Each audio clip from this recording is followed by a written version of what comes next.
All right, guys, we got the man, the myth, the legend, Alex Haigh himself, rock star realtor down in Martin County, and honestly, just has become one of the best friends that I've had here on the Treasure Coast, buddy. I'm excited to have you on, my man. I'm excited to be here, man. To always be part of your enthusiasm is a treat. You think I've got enthusiasm, huh? I think you epitomize enthusiasm, bro. Dude, I not only am I always fired up, but I've got a special fire in my belly lately, man. This whole thing going on is just, what the heck did I title this thing? I don't remember. Now is the time to plant the seed. It is so true.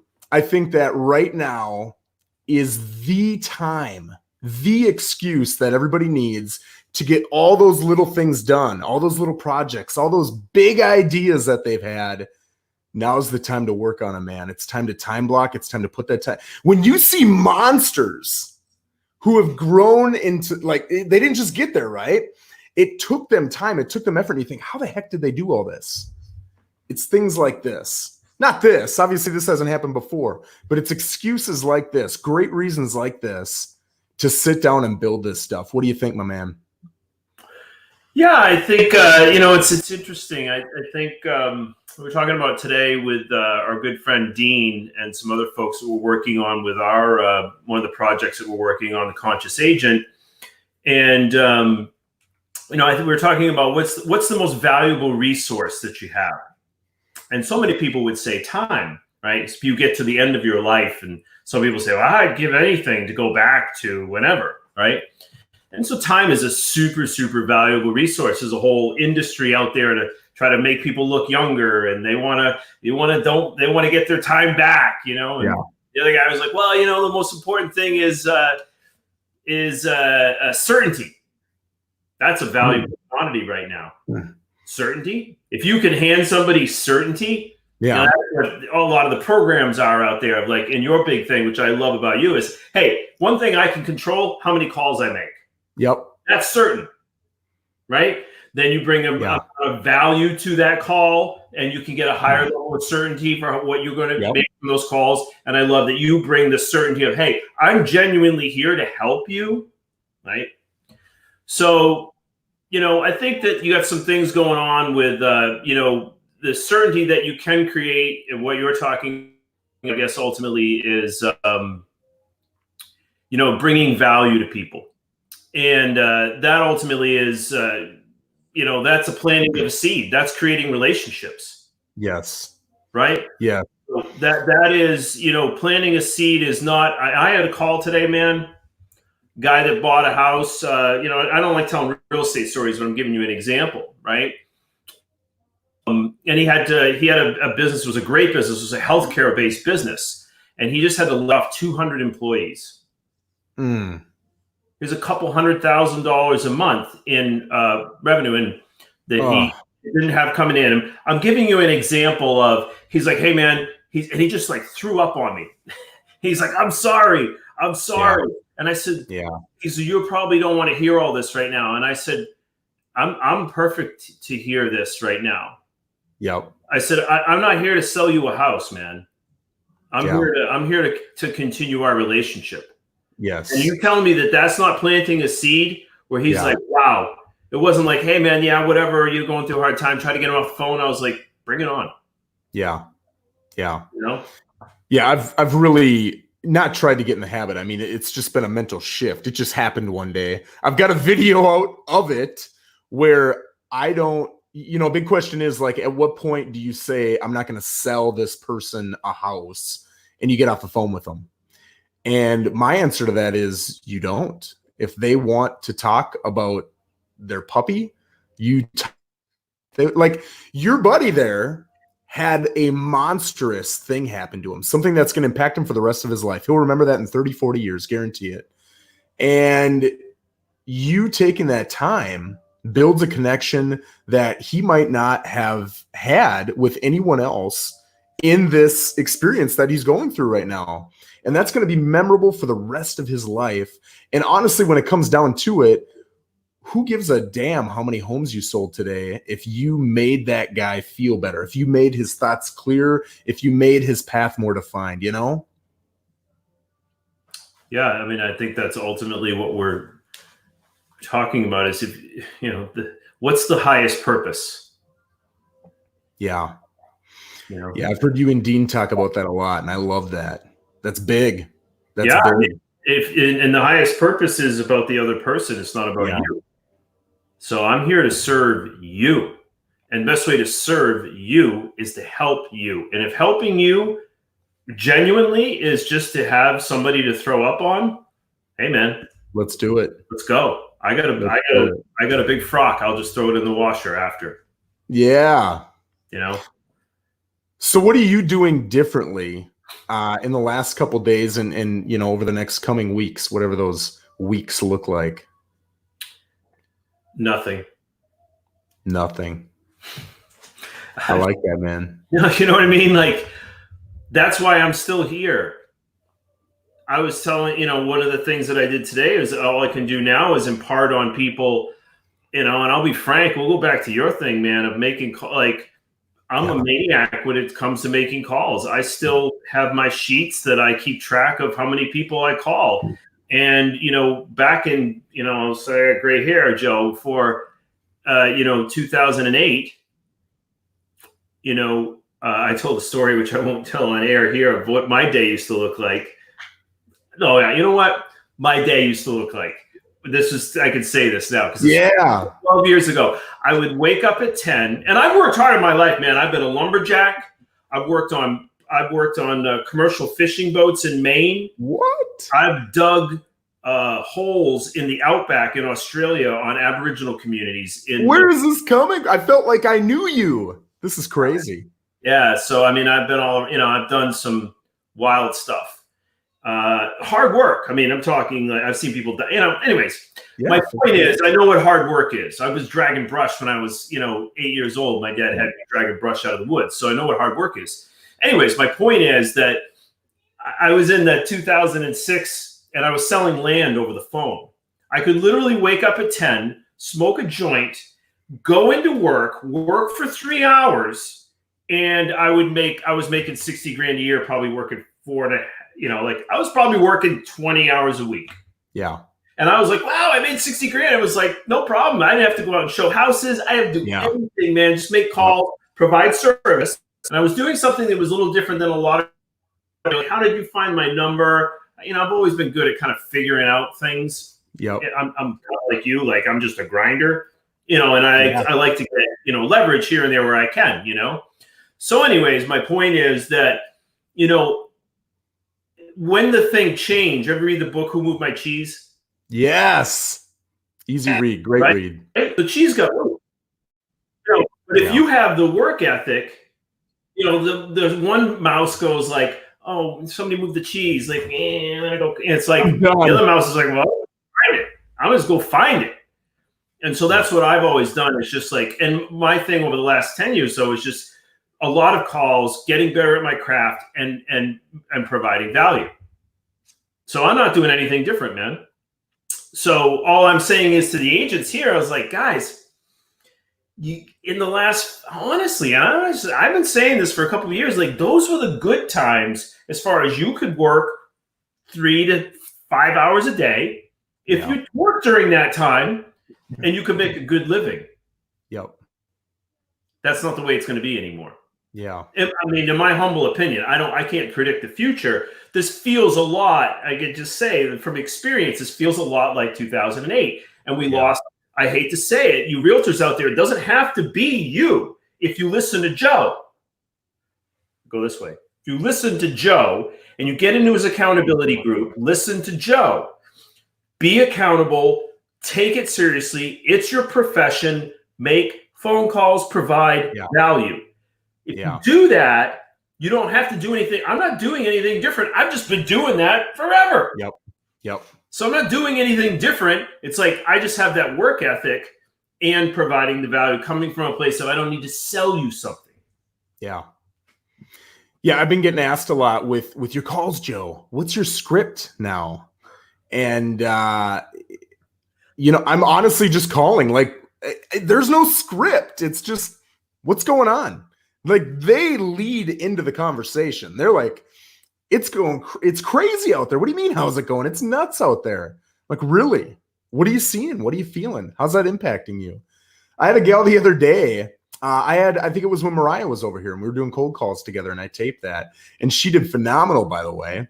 And we had a gal who hopped on and I said, hey, there was a home that just sold right down the street from me. Just calling to see how it can help you.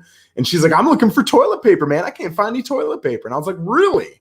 Well, let me see if I can. And I couldn't find her toilet paper because I failed. But the point is I attempted, right? And there was an opportunity to help. And there was a true intent to help. And me finding her toilet paper wasn't going to help me sell a house. But I just thought that is how this gal needs my help right now. So when you ask me for a script, I mean, you know me. I'm a hard worker. I'm a grinder. I'm not the smartest guy in real estate. I'm the hardest worker. And I don't know what the script is. The script is you just like, what's the script when you call your mom? What's the script when you call your grandma? I don't know, man. Whatever mom says, I'm going to jive with it. And I'm going to ask her, what's going on, man? What can I help you with? What's happening? I don't know. It's that easy for me. Yeah, I think, not everybody.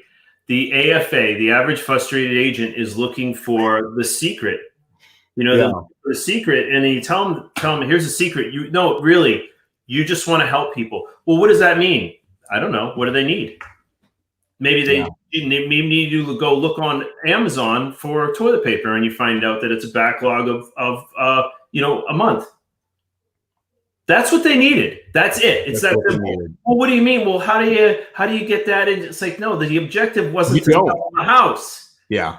The objective is to plant the seed to create the relationship. And then you go down the road. If anybody's read Gary Vee, it's jab, jab, jab, right hook. Right hook. Give. You give deposits before you ask for withdrawals. Yes. That's the secret. Well, I don't like that. Oh, okay. Well, then go bag groceries. Yeah, exactly. Go make your 50 grand a year. Yeah. I agree 100%, man. And I think too, what a great point you just made with jab, jab, jab, right hook. The whole essence of the book, jab, jab, jab is give. And I'll tell you that book is what created the Joe Rosen show, because I was still in Washington State. I knew I was going to come down here. I knew I was going to be a real estate agent. And I thought, I can't ask people who don't even know me, I'm not even a part of their community yet, to buy and sell houses with me when I have done nothing for these people. Who the hell am I to ask them, right? So I thought I need to build an incredible, not a little bit, but an incredible amount of value, because it's not jab, right hook.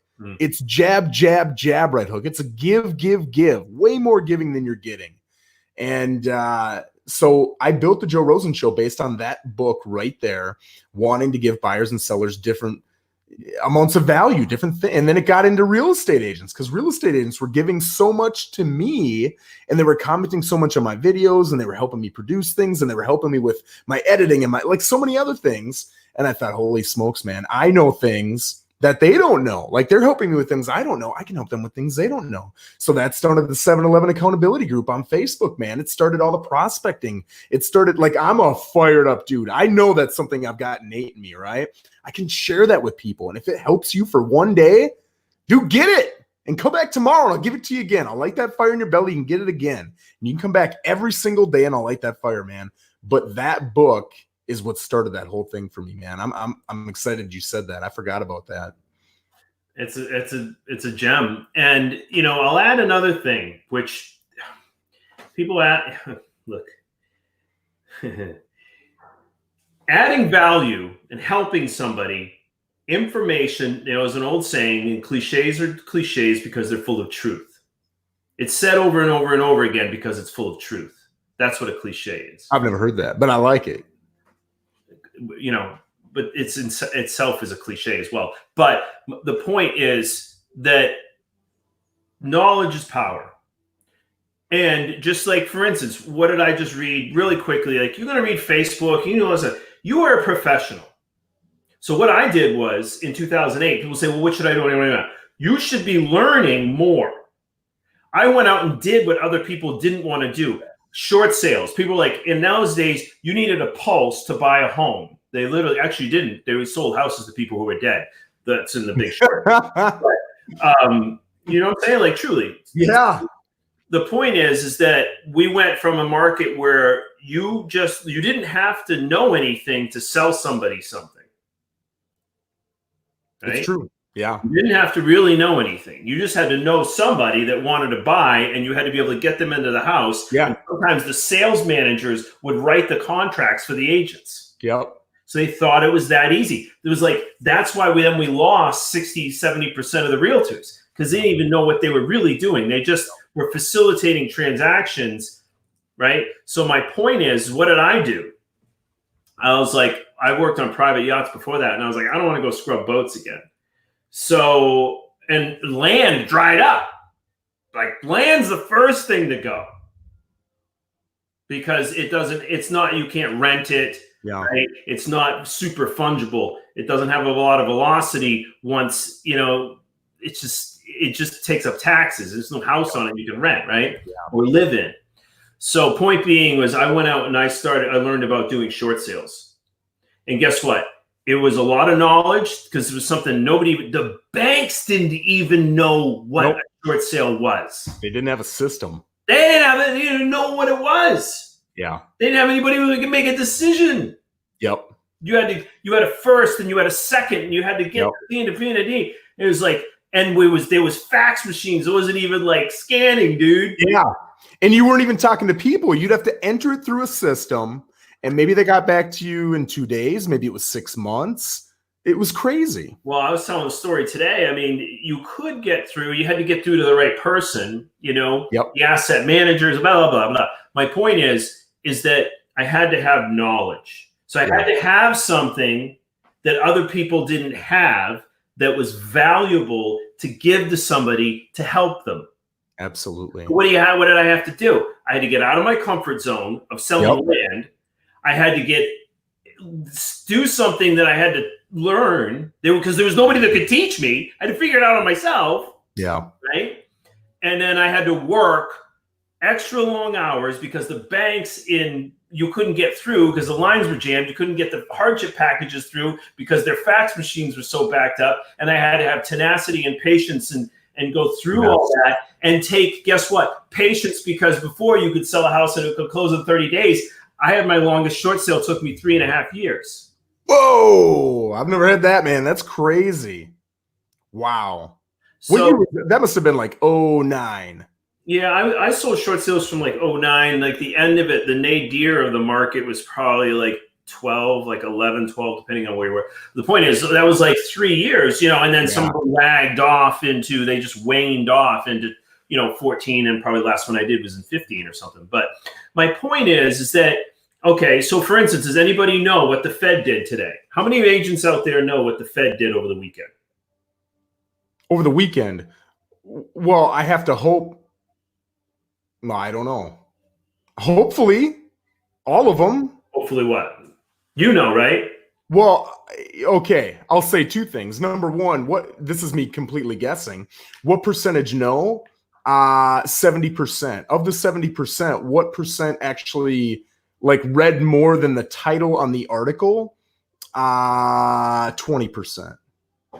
Okay.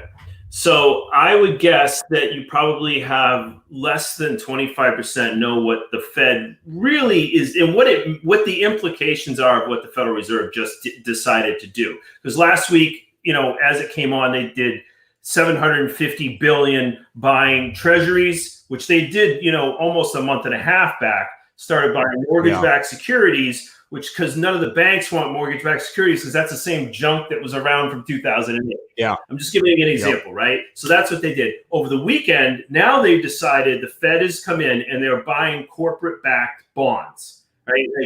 That's a nice piece of information where I was talking to a client on the phone. We have the first deal kind of going sideways, and he's like, what's going on? I'm like, well, the Fed just decided. He's like, what?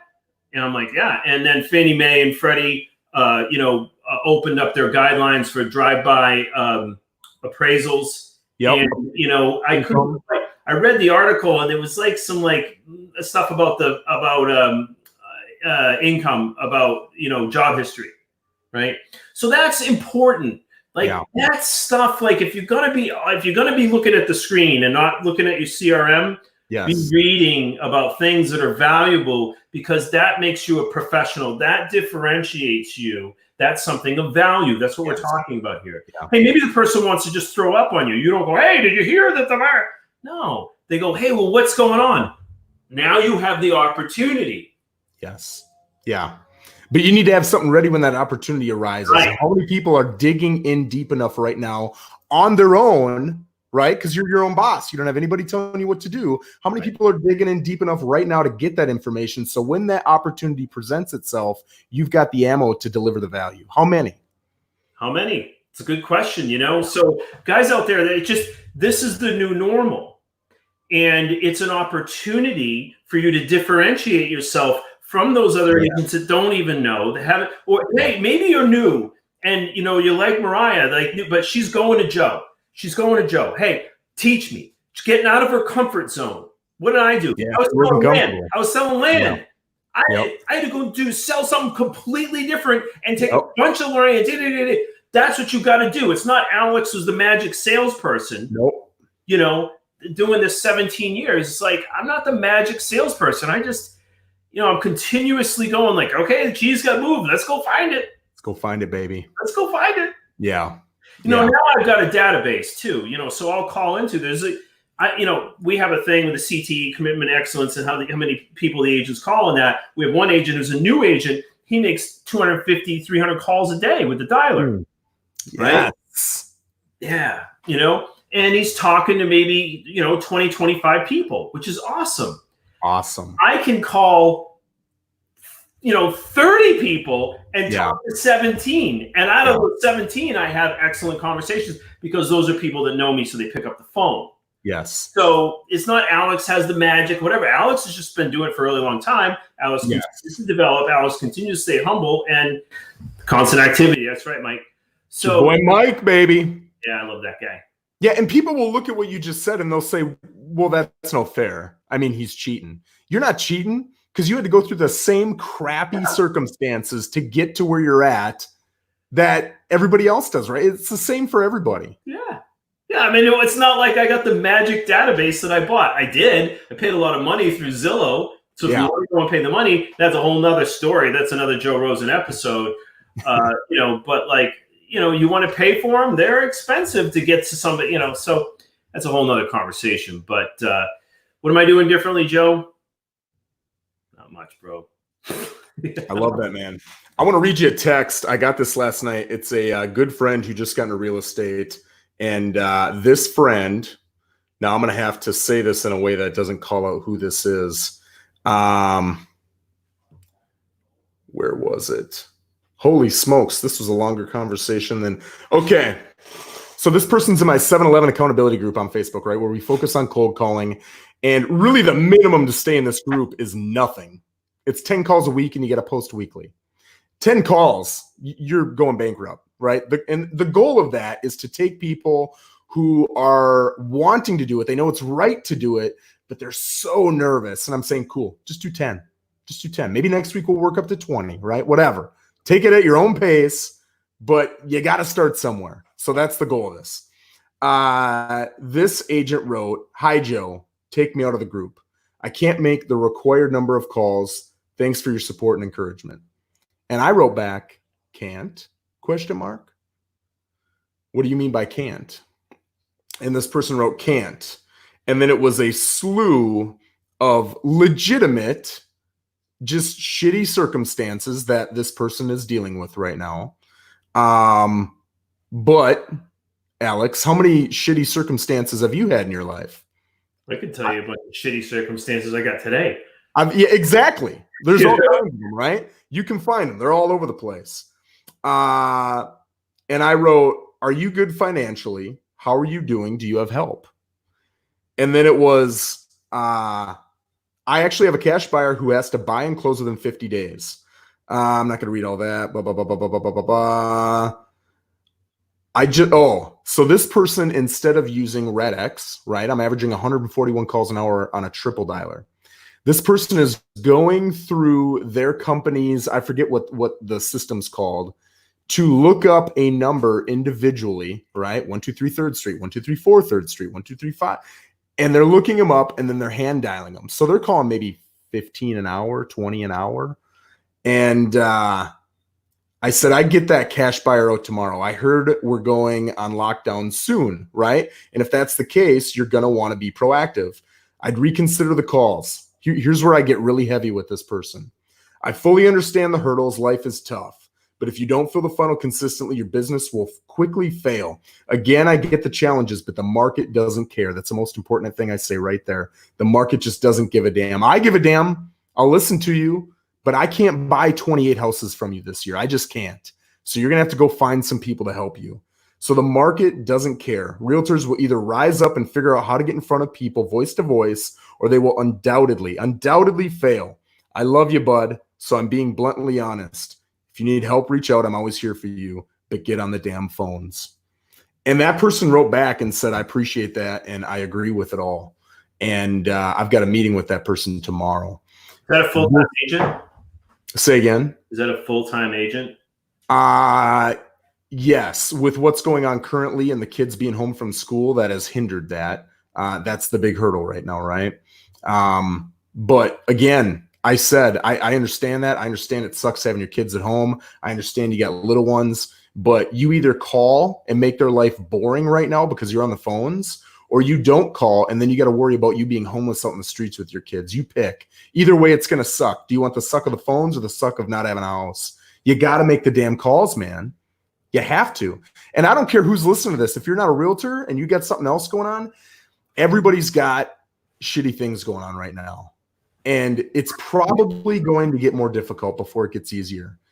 And you can either sit and be the victim and complain and bitch and moan and it's going to happen. It sucks. I'm going to have sucky things too.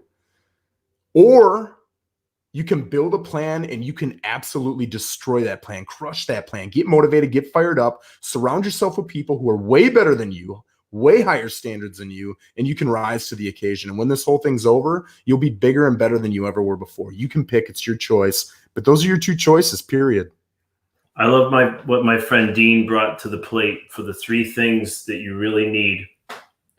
And the first one you were saying is, to surround yourself. One of the things that brought me to do some things in my life is surround yourself with people that ask more of you than you do. Didn't some of your best teachers, coaches, parents, etc. in your life, if you look back, who were there was that teacher in second grade for me, Mr. Stevens, and there was my Miss Simeone, who still is on my Facebook feed here, who I think, would say things of encouragement to me, but what didn't mommy me, would love me and but then say, hey, you're better than that. Yep. Surround yourself with those people, right? So and they will help you to get out of your comfort zone. They're not there to mother you. There's a big difference between mother and mommy. Mommy, you skin your knee and she gives you a cookie. Yeah. Right? Mother goes well, that probably hurts. Maybe you shouldn't have been, running with only one shoe with your shoes untied. Yeah. She doesn't say, here's a cookie because you're hurt. Yeah. Right? And they're I'm uncomfortable. You're not soothing me. Oh, I love you, honey, but maybe you should tie your shoes. Yep. Same thing with Joe. Hey, what are you doing? You need to get on a dialer. You're running with your shoe untied. What do you think is going to happen? Right? Yeah. So the second is that you got to be willing to be coachable. So you get outside your comfort zone, be willing to be coachable, listen to Joe, right? And you have to be willing to take action. Those three things. Get outside your comfort zone, be willing to be coachable, and take action. Man, you get me fired up. I love that. I love that, man. So you guys want to know the secret? You're like, well, I want the magic leads, or I want the magic script, or I want. You just got to be willing to get out of your ego, listen to guys like Joe, who knows what he's talking about, who lives it, who's not some coach that sits up in a loft and has never sold a house in their life. This guy's out there doing it. So he's got the chops. So listen to him. And, so that is being coachable. Hey, okay, I'll do it. And then now you have to take the action. Yeah. So there's no magic secret sauce. And I'll tell you, and I'll go back to, whoever that person is with the kids, I empathize with you, but I guess what? I don't feel bad for you, because my mom was a single mom who lived in in the living room on a bed, and my brother and I lived in a walk-in closet, and she worked 2 jobs. Yes. During the recession in the 80s. So suck it up and know that the what it is it's perception that you think this is tough. But guess what? This is not tough. This is not tough. You had it easy. Yes. And you didn't take advantage of that working double then so that you could have see what I'm saying?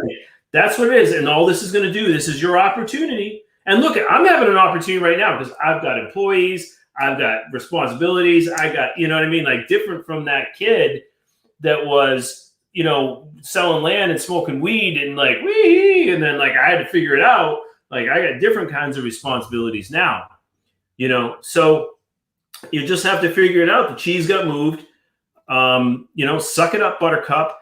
And you got people that will support you. Like, it's not like suck it up like a drill sergeant. It's like Joe's the most loving guy ever. The guy's got the biggest heart ever. Like to take that time to care and say, hey, what do you mean? Like really like care? Like this is rare. A Joe Rosen is a very rare person that just gives and gives and gives. And to have that much energy and enthusiasm, like that is amazing. And it's not, but everybody can do it. You know what I mean, right? Everybody can do it. Everybody can do it. Yeah. Like you just gotta like go. I'm grateful for this opportunity. Grateful for Joe Rosen to like, hey man, like reaching out to you, like, yeah, be grateful, be thankful, and take that. Like this is opportunity. Yeah. One of the guys I'm coaching right now, just kind of piggybacking off of what you just said, we were talking this morning. My 7:30 appointment was running about 10 minutes late. So I said, hey, man, I got 10 minutes. Let's go. Let's hear it. And we got about 7 minutes into that 10 minutes, and I cut him off. And I said, listen, I know what your question is. Your question is you want help on growing your YouTube channel. But you've been telling me all these bullshit stories for 7 minutes about all these amazing ideas you have. Ideas better than I have, I promise you. But all you're doing is talking. And every time I talk to you, you're talking and talking and talking about these ideas that are better than I have. But guess what? You're taking your A+ ideas and they're sitting there on the sidelines. My B+ ideas are being implemented all the damn time. Like implement your damn ideas now. Quit talking about them. And you're going to listen. Here's the plus to me, the B+ guy. I'm going to fail so much quicker than you, and I'm going to figure out how to fail. And through those failures, I'm going to get closer and closer and closer to success. And I'm moving at such a fast pace. Your A+ ideas will never keep up, man. They'll never keep up. Just execute, which was the third part of what you said, right? Take action. It's you know, that's the secret. Yeah. And the first part, secret is, and this is what we do with in our conscious agent, you know, embrace the suck, is that you got to be willing. This is what I do. I mean, I wake up at 4 every day. When I first started waking up at 4, it sucked. And, you know, you got to be that. What it does is it trains discipline. Like I'm getting up. I don't want to get up at 4. The ego, like getting up at 4. Yep. Getting up at 4. Well, you know, I did the hard 75. I don't know if anybody knows that out there. It's, you know, 75 days straight, workout twice a day, gallon of water, go on a diet, no alcohol, read 10 pages of self-help book. It's not so much about the shape that you get in. No. It's getting this thing of that guy who's like, rah, rah, rah, rah, rah. It's like discipline. You got no discipline, man. You got to implement. You got to listen. If you believe that Joe is got the good stuff, he tells you, then go do it. Well, I figure out a way. Your mind has control of you. You don't have control of your mind. That's what discipline is. And then you can apply it to anything. You say, I want to go work out. I want to make calls. I want to be good to my spouse. I want to learn how to do whatever. Right? You know, I consider you've been giving me so many compliments. I got to give you one here. One of the most, if not the most, you and Dean, cerebral people that I know. And I really enjoy that about you guys because I'm a smart guy, but you guys are 8 notches ahead of me, man. And it is fun to talk with you guys. It's fun to have great conversations. And one of the things that we talk about a lot is the ego. And I think especially in the world of real estate, right? Because it's so easy to make $100,000 and then beat your chest. I'm the best there is. When really you're not even close, but okay, cool. Like you made $100,000. That's exciting. And ego comes in, and ego can satisfy you short term, but it hinders a lot of the relationships. It hinders a lot of the goals that you truly want to achieve deep inside, but you don't want to look a certain way short term. It does so many things, but I think like right now I'm just stumbling over my words with ego. I want to hear you talk about ego, specifically with realtors who are on the uprise, right? Let's talk about people who are average right now, but they're going to get to that next level. What would your advice be to them when thinking about their ego? I think that ego is such an interesting subject. Yeah, it is. It really, really is. You know, it depends, and one can go down a tangent with it in a lot of different ways. Most people who hear ego think it's like this, and ego can represent itself as, you know, that's the easiest one to see. Yeah. And it could be a woman who's like, I'm awesome. And, you know, like, and you're like, yeah. Yeah. So that's like the quintessential view of what the ego is. And, you know, really all ego is, I try to like, it's very wily. I said that because it can like bounce around and show up in a lot of different ways. To answer your question, that realtor, and I'll say this for everybody, ego is your blind spot. Yep.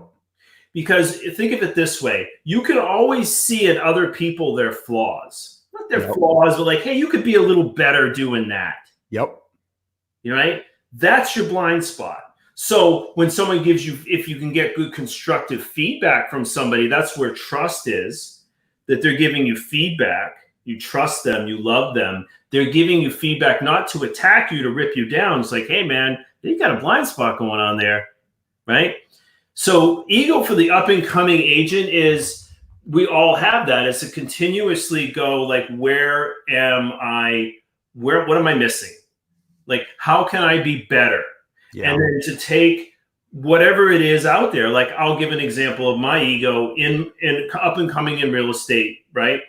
Is that I wanted to own a real estate office, right? This was back 10 years ago. And I bought an Illustrated Properties franchise, okay? And I owned something, and I got to say that I was the only independently owned Illustrated Properties, right? And I owned that thing, and it was like something like a badge. Like, I got to say I owned. Feels good. Yeah. I got to say that I owned something. Yeah. I didn't own shit. I had a piece of paper that said I was an Illustrated Properties franchise owner. And God bless Illustrated. You know, honestly, I was talking to somebody else about that. I stayed with it really long because I love the people. Yeah. I really did. I love the owner. God bless the guy, Chappie, who sold it to me. Bless his socks. He was a beautiful, humble, you know, he was a great guy.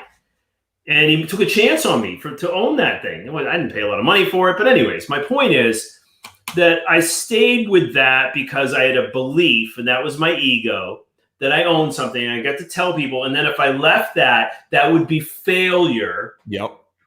Right? Yep. Down. Blind spot. Yep. Joe, hey, I'll fail. That's Joe. Awesome. That's not ego.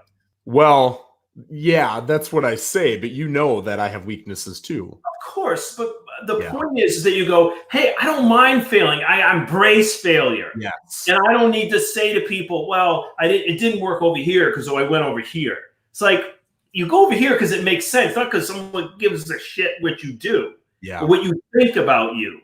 You make decisions based on your business, not on your ego, on like, I think I'm this, or I think I'm that, or you know what I mean? Or like, I'm not willing to look at my business as a business. I don't want to look at the numbers. Yeah. That's it. You see what I'm saying? So I think the up and coming agents have that blind spot of that maybe they've made, you know, whatever, they've got to close in 20, 25 deals, and maybe they're up to 30. And I see agents at 40 deals, man, that are grinding it out on their own and don't even have an admin.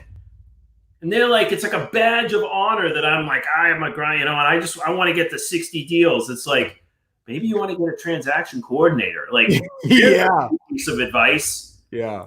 You know what I mean? Like, never mind, you're in a model that you're giving this much money to them and you're grinding over here. Like, it's just, that's what I think you're talking about. It's like, that for me is especially frustrating because it's like, but I've been there. Yeah. I'm sure there was people, the recruiters from Keller Williams that were like, what are you doing giving all that money away? And I'm like, you don't understand. I love it here. Yeah. Because I had ego about it, you know? And so I think that to constantly just reflect on really what is going on. And that happens with meditation, with that you get to settle the mind down. That the mind is not always your friend. Like the mind can help you balance your checkbook.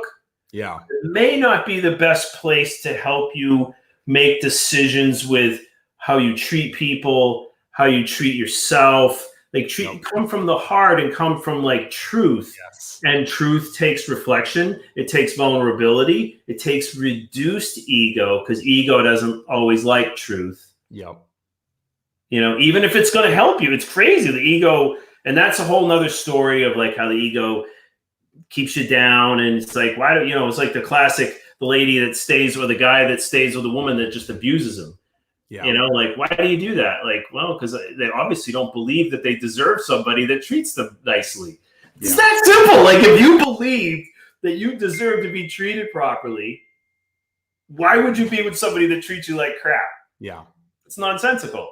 Yeah. But there's something going on in the mind that they just have a giant blind spot to the life that they live. Yeah. So that's ego. It's, you know, and it's a wily critter, and you can get into the, you know, Dr. Phil stuff about child, so, you know, like my mommy didn't like me, or my, you know, yeah. Like it all comes back from that. And that's the stuff that really super interests me, because that you peel away those layers of the onion, you can start to figure out why you do the things you do. Yeah. You know what I mean? And you can get that agent that's doing, you know, I have a couple of agents that I look at and I'm like, man, you're really smart. Like, why are you making this dumb decision? You know, like it's a no-brainer. Like, you're doing all this yourself. Why are you giving that money away? Yes. If you're meant to be a business owner, hey, if it was a partnership, I get it. You know what I mean? Like, you know, like that person has the little flaws and you're with them in a relationship and it's a give and take. This is business, right? This should be like pretty much numbers. And then I think alignment is important too. I think with being good people like Joe, like that means a lot. You might, it's huge, right? That alignment is a big deal. So what if you could have both? What if you could have more money and great alignments? Would that be something that was interesting to you? Talk to Joe. Interesting to me. Talk to Joe. Yeah. And I'll go back to ego. I'll pick on myself a little bit here. You know, I was at a phenomenal brokerage with phenomenal people. I was very happy there. And I remember talking to you down in Key West about moving to EXP. And part of, not all of, but part of the reason that I held back was I thought, well, dude, I just got here. Like, I've been at this brokerage for 3 months, and deep inside of me, and I don't know that I've ever honestly even thought about this until right now. A part of me thought, what am I going to look like if I made the decision to go to brokerage A and 3 months later I go to brokerage B? What does that say about my ability to make a strong selection? It doesn't say a whole lot, which isn't necessarily true, because with the options I had and everything else, I mean, it's understandable why I came to the conclusion I came to, but I wasn't thinking all that. A part of me was thinking, what would I look like if I made that decision so quickly? And it just kind of hit me, because while you were talking, I'm thinking about, like, I've probably had 15 realtors reach out to me asking me about EXP in the last week, especially with all this stuff hitting. And a lot of the reasons that I've heard, the justifications for, I'm really interested in it. It makes 100% sense. But I just got to this brokerage 6 months ago. And I'm thinking what you're probably thinking about my weaknesses when you see them, right? They're blatant to you. I'm thinking, who gives a damn? I made not a mistake. Again, I love that brokerage, but I found a better brokerage with better people, and I was very excited to go there. But I made those justifications in my mind to feed my ego short term. And it took a while for me to get over that and look at the reality of the situation. And again, I'm sure I had to make egotistical decisions that I'm not even aware of right now to get me to where I'm at. But it's really funny how, even as aware as I'd like to think I am, and even as aware as I know you are, we both still have ego coming into play and pushing us to make decisions that aren't necessarily the best decisions to feed our short-term ego. It's interesting, man. It's interesting. Yeah, you can go down the rabbit hole so far with it, man, and it never ends until you get to the soul. Like the soul doesn't have an ego, and we can get really, I love to go into that esoteric realm because, what makes us human is the mind. Man, I don't need to get all spirit, you know what I mean? Okay, well, there might be some atheists out there that just like, it's all black. You die and it's all black. Yeah. Okay, whatever. That's a whole other ball of wax. Good luck, But if you believe you have a soul or a spirit or whatever, that when that leaves your body, it's not like thinking about I wonder about, should I leave brokerages? I wonder. Yeah. Should I eat French fry? Probably not that good for me. I'm going to eat it anyways. Yeah. The mind is what makes us human, and that's what separates us from the animals who don't have cognitive thought. So that's all it is. So now you go, okay, well, that's there. That's what I'm really a deep soul. And this is the only thing that keeps me disconnected from that. I'm connected there. Yeah. And now you get to decide who runs the show. Yeah. Now, do you want the best for you? Do you want to be healthy? Do you want to have healthy relationships? You want to do right by your family? Then that means you would make good, clean thinking. You would have good, clean thinking to have the best outcomes that you possibly could. Yes. But why do you make shitty decisions then? That's the ego, right? So that's where you got your awareness, Joe, was great there. And just that was being vulnerable, right? Having an awareness of how was I going to look? Yeah. Yeah, it's true. How was I going to look? And or you can have other people well, I don't want to leave my brokerage because I really like people there. I feel comfortable. Yeah, who gives a damn? Well, wait a Why second. do you want to be somewhere you feel comfortable? Well, I thought, because being comfortable is I like lying on the couch. I get that, but I like that you have no problem, and Dean saying, hey, I see this thing that you're doing. What do you think about that thing? And it's you nicely criticizing me. And because of the relationship we have, is it uncomfortable? Oh, yeah. Yeah, it's uncomfortable. But that's what I want. I'm not here to be comfortable. My whole motto this year is get comfortable being uncomfortable. And now that I think about this, now because of the discussion we're having right now, I mean, really, that whole thing has to do with, because that's what your ego does, man. Your ego, your brain chases comfort, whether it's mental comfort, physical comfort, whatever it is. And why? Because your ego wants you to be. So cognitive thinking. Wait, say that again. You cut out. Your ego wants you to be safe. Safe. Okay. Yeah. Wants you to be safe. So think about it. If you go way back to you're in the cave, right? And this could be even animal. The animal, when the animal's not running, the animal is safe. But it went even one step further in cognitive thinking, because the animal's when an animal runs from the tiger, it doesn't then just it doesn't a half an hour later be I wonder about that tiger. It's just back to eating grass, right? Yeah. So, but human is they're thinking about that shit days later. Yeah. That person said that to me. Right? So the ego came from wanting to be safe, which is a good thing, because you didn't make sure you didn't walk in front of traffic, right? So it's that simple. However, it just keeps going with that. Okay, I'm safe. I've got the front of the cave covered. I got my spear. The family is over here. There's a warm fire. There's a rabbit on the spit. We're good.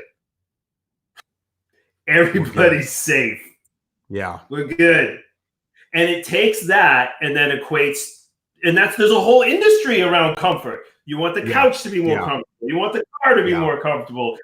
So that it just wants to satiate that innate human need / want to be comfortable. But that's changed. And no growth. Yeah. from comfort. Yeah. That's changed though, because in caveman days, having that desire to seek comfort, seek safety, saved you. Right. Now, because everything's so easy, so convenient, we're so far ahead, it actually destroys you slowly, but it destroys you. And it's those things that make you uncomfortable that are going to build you up. So it's the fact that it's changed over time that makes it such a challenge now for people, because it's in your brain, it's hardwired, and you can't just overcome it. You have to at first overcome it by being aware of it. And then second, you do it like with you, 75 hard, you do it through habit. You just have to do it over and over. And I forget what the number is, and I'm sure it's not a hard number, but 20, 30 reps. And now you're going to start doing it, and you're not even thinking about it. And I have habits in my life. The habits suck, but I'm so used to them. I do them so often that they don't really suck for me. I just don't even think of it. It's just the way I do this thing. And I'll notice that something way easier to do, but I don't do it right now, it's a new habit, is so much more challenging. And I think, why is this new thing so much tougher? But this really shitty thing that I do with ease over here, it's simple for me. I don't get it. But I mean, I get it when I think about it, but when I'm in the moment, I'm frustrated with that. But it's really interesting to think about all that. Yeah, and it just comes back to doing things that you don't want to do, to hone that over the mind. Like, who's running the show? Yeah. When the mind's like, I don't want to do it. Yep, do it. Do it 3 times over, man. Right? Yeah. Do it. Yeah. And then you just keep pushing it. Like, I'm training right now. You know what I'm training for? Yeah, I know what you're training for. I told you I want to be there. What day is it again? Yeah. Well, right now it's June 20th, but we'll see. The coronavirus shouldn't, if we're going across the Gulf Stream, it shouldn't matter. But I looked your route up on a map, and I was like, I don't know if he knows what that route looks like, man. That's crazy. It's like the whole damn state of Florida. No. It's crazy. It's from Bimini. You just go wet. So I'm doing a paddleboard race. And the reason I'm doing it, it's not a race, it's a marathon. It's 16 hours on a paddleboard across the Gulf Stream from the Bahamas to Florida. Man. And it's, it's about like, hey, it's all relative, right? Like, my suck isn't what those kids are going through that have cystic fibrosis. It's called the prostate cure.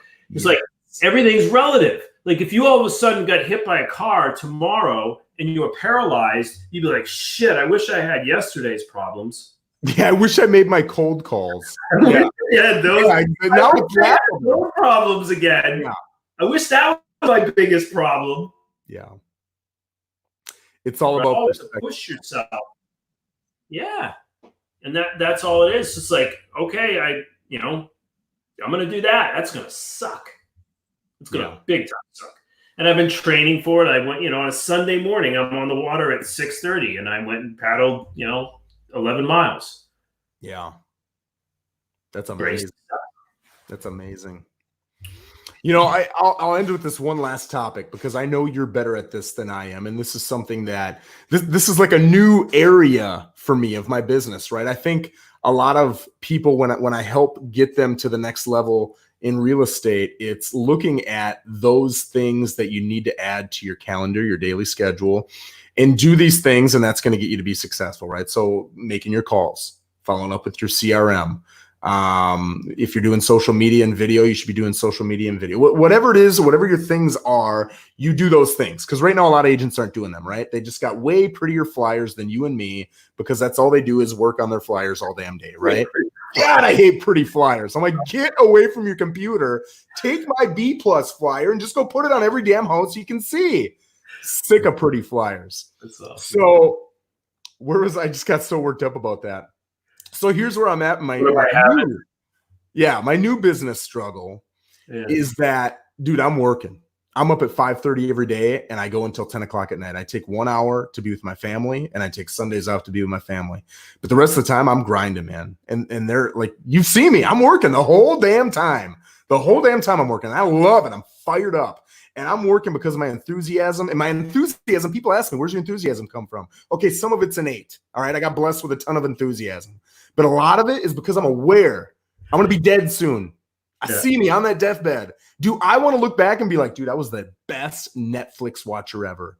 No, man. Nobody's going to brag about all the Netflix they watched when they're 83 on their deathbed in front of their kids. They're going to be talking about all the ass they kicked in 2020 when coronavirus, whatever the hell that was, came around. And while everybody else was losing their business, I was making 300 calls a day, building my team and growing the hell out of what's going on, right?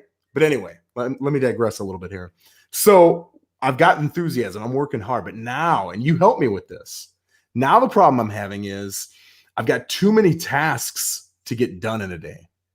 So I've got 20 tasks. I can only get 17 done. And now I have to prioritize, and I have to know which 3 are going to drop off, and I have to be okay with it, right? And a lot of times this goes back to ego and gravitating towards comfort. We all gravitate towards the simple things that take 2 minutes instead of the really hard things that take 4 hours, but are going to carry the most long-term benefit, right? We send the email, we make the comment on Facebook, whatever it is, we make the post on Instagram instead of, well, I can't think of something really cool right now, but something that takes 3-4 hours that helps you incredibly because you're like, holy smokes, that's going to take a while. Let me get these couple things off the way because you want to check some boxes. And I don't even remember what you said, man, but I remember it was in this room. It was right over there. And you said, hey, man, you really got to start focusing on prioritizing. Because I'm at the point now I'm maxed out. I can't work any harder. There's only so many hours, If I work any more hours, I'm going to take away from my family, and that's going to have other ramifications. So I'm maxed out. So now I have to get smarter, which is not my strong suit. I'm a hard worker. So that's really opened up my mind. And I just want to ask you, do you got any other points on that? Do you got any other tips? Because right now when I grab tomorrow's schedule, I'm just like, I think I can get this done. But then at the end of the day, I've got like a 1-hour block, and it's from about 8 to 9, right when I get off with you. And there's about 5 hours of stuff that I got to get done. And I'm just like trying to get through as many of them as I can. And then there's always 6, 7 that I don't get done. Are there any tips, tangible things that you would add to what I'm doing, or things that maybe I should be thinking about when I'm going through that process in my mind every day? You specifically, or the agent that we're talking to out here? Anybody, man. Anybody. Well, I would say that for me, I'm not going to tell what you, because I think you work incredibly hard, and I think you work very smart, and I think I sent you that text the other night that I admire your this social thing, because you're able to reach so many more people. Yeah. Right. And this content will be around for a really long time. And what you're doing is you're creating influence. I was talking to an agent today about me, and he was like, because I spend a lot of money on Zillow. People are like, you're everywhere. It's like, yeah, I spent a shitload of money for that. Yeah. You're doing it with time. Yep. Right. Which is the same, it's either time or money. Yeah. Exactly, right. Yep. So, ultimately, if you don't have the money, then you got to spend the time. Yep. So I still, like, one of the things that I do is I look at leverage. Right. So the more I was saying, remember you were doing the spreadsheet. Yeah. Still beating me up about that. You're right. And now, because of you, that is starting this week. My new CRM is starting this week. Right. You're doing follow-up. You know what I mean? Like, I was like, dude, you can grind through it. I mean, I made a lot of money from a notepad before the CRM thing, Yeah. And I still, Dean gives me crap about it, paper. But it still helps me, kind of like recruit. You know what I mean? I still go through, like, what are my hot prospects? And I eat the big frogs first. I focus on them. I mentally focus on them. I focus on, who's going to be next at the top, So there's a lot of things that I think that you're doing. And I think that one of the things that you've done, back to your thing about ego, is you listen. And, like, you didn't go like, yeah, screw him. I'm really comfortable with the spreadsheet. Like, all right, like, I probably should get a CRM, Yes. You know what I mean? You heard enough podcasts. I'm looking at that list I've got every night, and I'm like, holy smokes, now you're asking me to add another 3-hour task. But I'm right? Like, that's leverage. But it is leverage, and it's the right answer. And it's uncomfortable, which when I say it, it gets me fired up. It makes me want to do it more. But I don't know if there was a lot of ego in play there. I think it was just me seeking out I don't know if it was me seeking out comfort or me trying to stay away from the pain of the 3-4 hours it's going to take me to learn that. Same thing, and it's ego. It's ego. Okay. Always ego. Well, there you go. There you go, man. We've Always come. Ego. If you realize now that was a blind spot, that's ego. And then you see yourself tricking yourself right there. Yeah. Well, maybe it was me trying to do this. I justify and make shit up. Ego. Excuse me, F-bomb. It's ego. Yeah. You see? See how wily it is? You start to talk yourself. That's the inner dialogue of justifying of yes. It's just like, no, and it's like you're not bad. That's like, well, shut up. You're a human being, man. You're a human being. Like your ego got you. Do things that are uncomfortable so you can start to run the show. So you can have awareness so that you can implement the things that you want to have done to make your life a better life. Yes. Period. End story. So I would say for me, one of the things, and is the morning routine is critical. Waking up at a certain time. Yep. Like I wake up at 4. Nobody has to, you guys don't have to wake up at 4. It's still moderately uncomfortable for me, but I sleep in on Sunday till 6. I love that.